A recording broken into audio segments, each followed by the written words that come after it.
As a medical student and also at the beginning of my medical career, I always had the impression that restrictive cardiomyopathy was one of those diagnoses which are simply overrepresented in textbooks. You know, you read about the different causes of restrictive cardiomyopathy, for example, morbus Gaucher, and you kind of realize that you'll probably never encounter this disease in your entire life. Still, even though it's a very rare disease, at least in our country, we don't see very many patients with restrictive cardiomyopathy, it's probably underdiagnosed. But you can find this disease and you can find it with echocardiography. I will now show you which typical features we can find in these patients and go through this chapter and explain you what the importance of the disease actually is. Restrictive cardiomyopathy is actually a bag of different diseases. But as our understanding of the diseases changes, so does also the definition and the classification. But let's first stick to the definition that we use presently. Restrictive cardiomyopathy is an idiopathic or systemic disorder.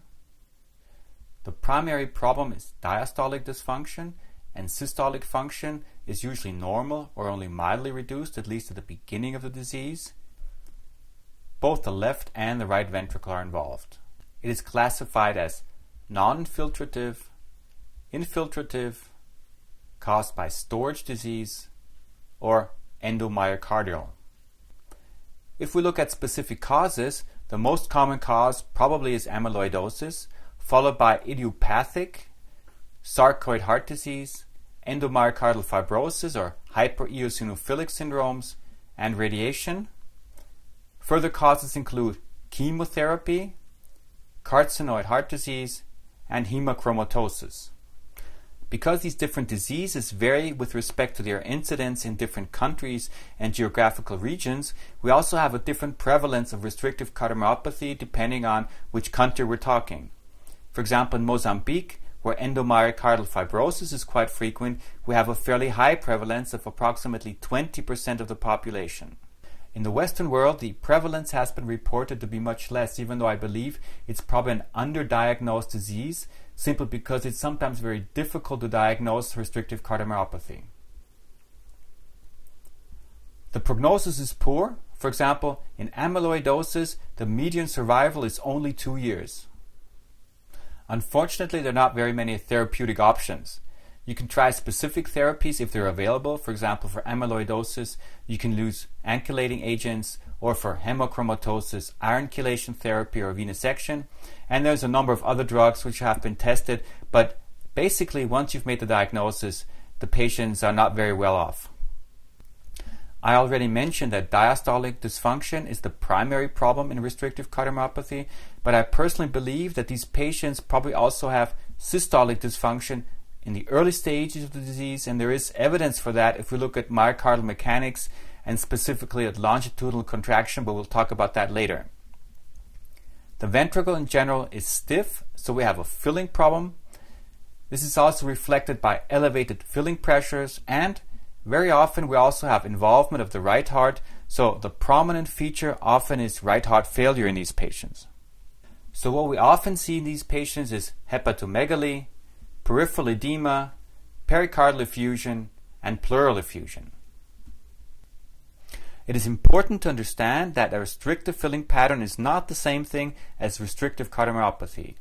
You will find a restrictive filling pattern also in other conditions, such as dilated cardiomyopathy, where it only denotes that you have an elevation of left ventricular filling pressure.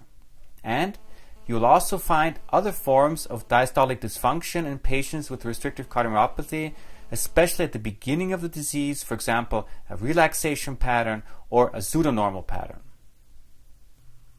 Because of several similarities, restrictive cardiomyopathy and pericardial constriction are often discussed together. Patients have similar symptoms, a similar physiology, both have filling impairment. In restrictive cardiomyopathy, because the myocardium usually has some infiltrative process, while in pericardial constriction, because the pericardium does not permit expansion of the left ventricle, and the echo features are somewhat similar. Keep this in mind. We'll discuss the differences and the similarities later.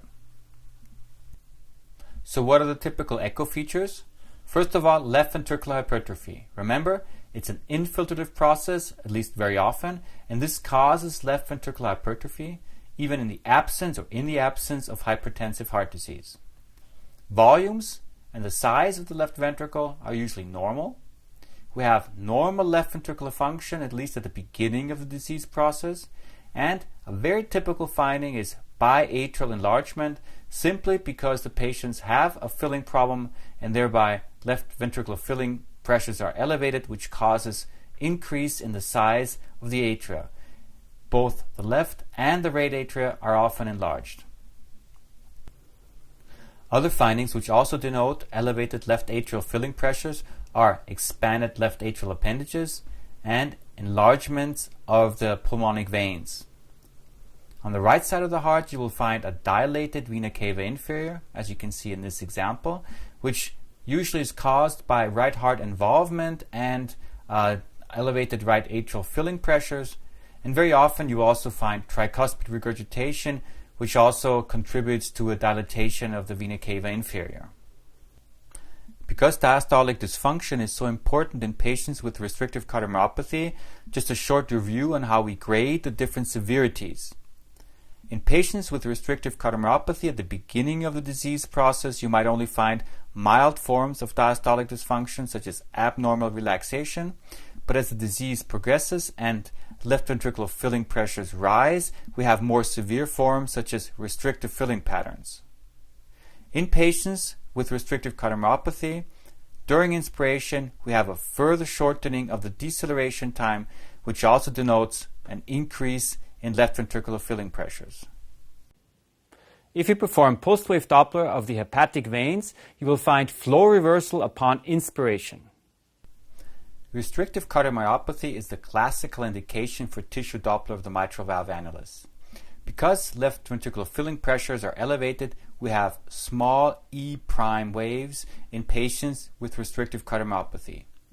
This is in contrast to patients who have constrictive cardiomyopathy. So here we are again with comparing restrictive to constrictive. And one of the typical differential signs is that we have a preserved E' wave in constrictive cardiomyopathy. This is what we mean by the paradox of tissue Doppler in constrictive pericarditis, where E' is preserved despite elevated left ventricular filling pressure. Again, this is in contrast to restrictive cardiomyopathy, where the E' wave is small. A lot of theoretical stuff, I know, but we need the stuff to understand the specific forms of restrictive cardiomyopathy, which will now be the issue of the following chapter.